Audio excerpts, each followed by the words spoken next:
Hello, welcome to our Nobel Prize 2021 discussion.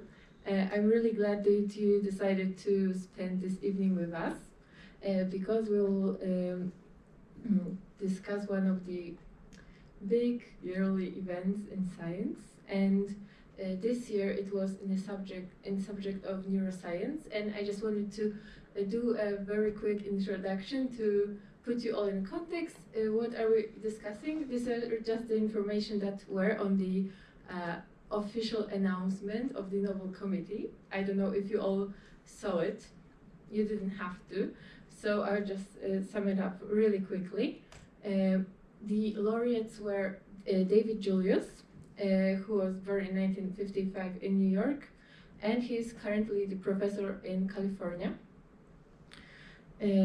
University of California, San Francisco, and the other, the second laureate is Ardem Patapushian, I think, and he was born in Lebanon, but now he also works in California, and for some time, from what I understand, he worked with Professor Julius, but just for some period of time, and here is what was the Nobel Prize given for the discoveries of receptors for temperature and touch.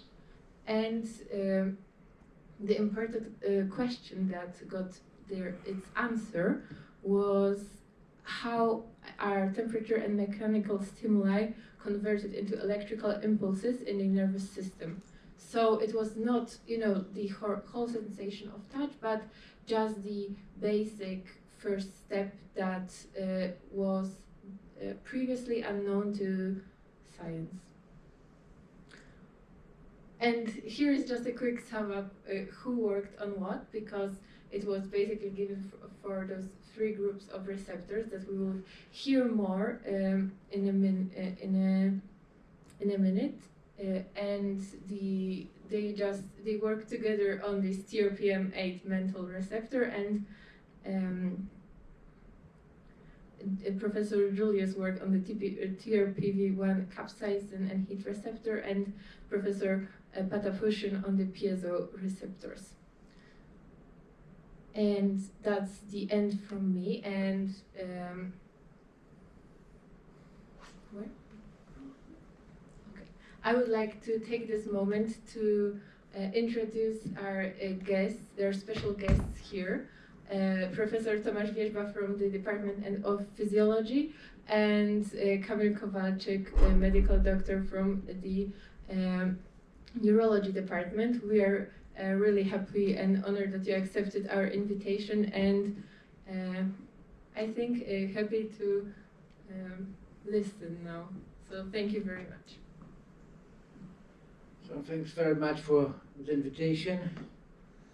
So I must say that at the very beginning, I have some doubts about the topic, but finally it is like you can see the somatosensory sensing in light of the recent Nobel Prize. So that's hold on, as you can see. So it works, maybe too quickly. Once again, I will try.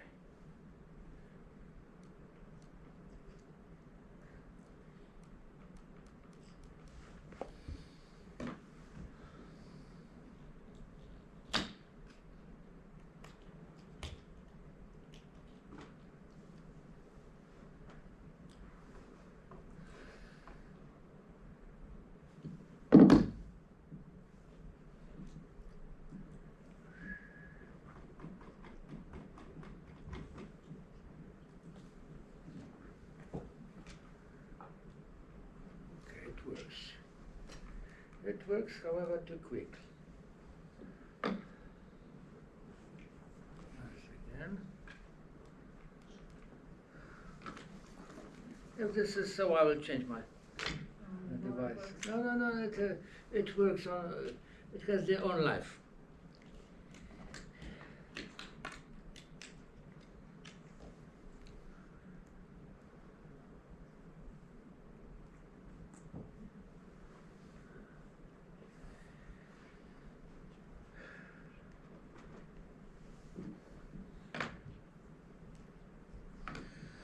Okay, once again. Let's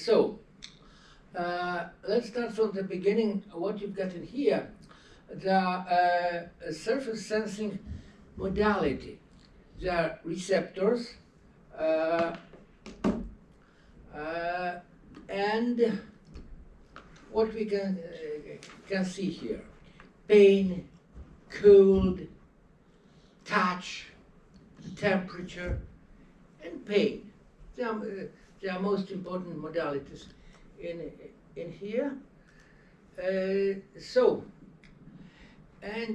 What would like to start from? It's that there will be some kind of conservative, that means traditional point of view, before the discoveries that were awarded with the Nobel Prize. We can see in here once again the cutaneous receptors. Maybe I will go in here to, okay, like Ruffini endings, Pacinian, Meissner corpuscles, and so on. What they have in common, that they can be seen in a standard traditional microscope. So there are some structures in here. There are also here free nerve endings.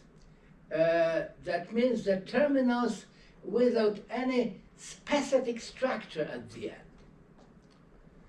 end. They play also a role as a receptor, that means structures that respond to stimuli with some kind of electrical activity, finally to give rise of action potential. However, under the microscope, we can see some fibers and nothing more. And you can see we've got here some types of well-known receptors, like we have the collection in here, all the specialized receptors, and among them you have some, let's say, nice structure like Pacinian corpuscle, especially sensitive to vibration, to very fast changes in pressure. Ruffini corpuscle, Merkel disc. This is some kind of tactile. It's localized here on this picture. Meissner corpuscle. They have very fine structure, all of them. Root hair plexus that is sensitive to very tiny touch. Maybe this is the most sensitive touch receptor. And what will be my topic today, at least in part, the free nerve endings, as you can see in here. And those free nerve endings were regarded as typical pain receptors. They are well known that activation of these endings results in sensation of pain. Then what we also may know from textbooks, that there are receptors for temperature receptors for sensing cold and warm.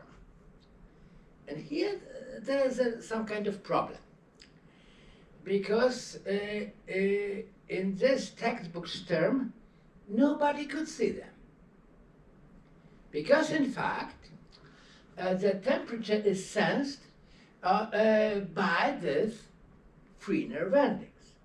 But as you can see, there's no any specialized structure there. So there was a problem. What we know more, that if we've got all this sensory receptors, so they are the endings of pseudo-unipolar neuron. This is the first neuron on on the afferent pathway, and then they emanates from the cell body in the dorsal root ganglion. As you can see, this is some kind of pseudo-unipolar, because they have in fact two endings.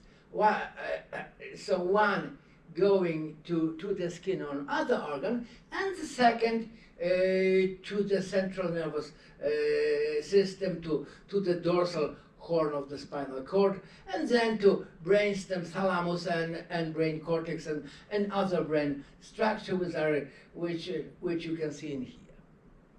This is what we know more about sensation of temperature by this free nerve endings. That in fact those free nerve endings, they look similar, but they aren't. So some of them, they are really sensitive to mechanical forces. The other, they are quite well sensitive for temperature, and even more. Some are sensitive for